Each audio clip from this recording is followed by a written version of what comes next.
mtu ako na milioni 600 na wewe una milioni 29, mtalingana katika kufanya kazi? Unaweza kuleta manufaa gani kwa jamii kama mchango ni shilingi milioni 29? Pasta mhubiri somo pale la Isaka alipanda. Sasa could it be the reason for the poverty in Tana is because we are not doing the right thing? Ati milioni 20 ngapi? Hao watu wanaokota ushuru wakifutwa kazi mara moja wote, tutakuwa tumefanya makosa. Tutakuwa tumefanya makosa. Ndio sababu nimesema katika haya marekebisho tutaenda kufanya mengi.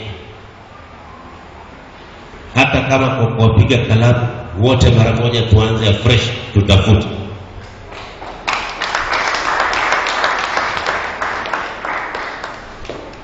Wakati tunaongea kuhusu Kilifi, imagine Kitui wanaokota ngapi?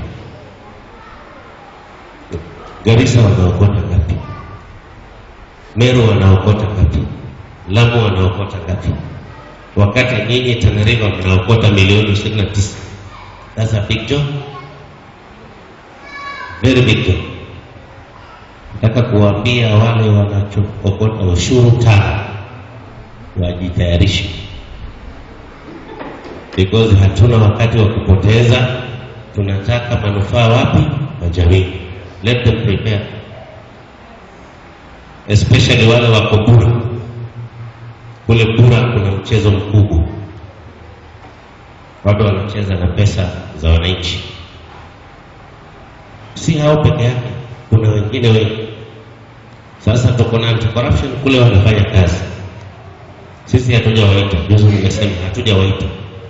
Walikuja kufanya kazi, wakapata mazingira mazuri ya kufanya kazi ya kukaa, na sisi tumewakaribisha. Lakini nataka si hao watu wa EACC. Tunajua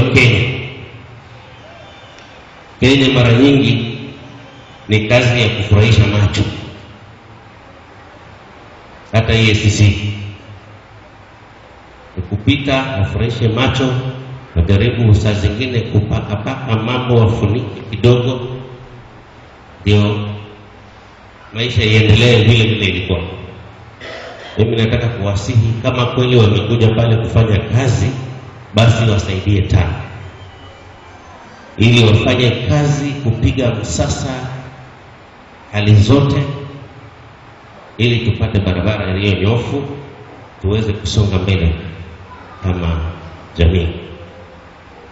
Lakini isiwe ni kuja kuficha uhalifu ambao umefanywa na wengine ambao wako katika serikali kuu.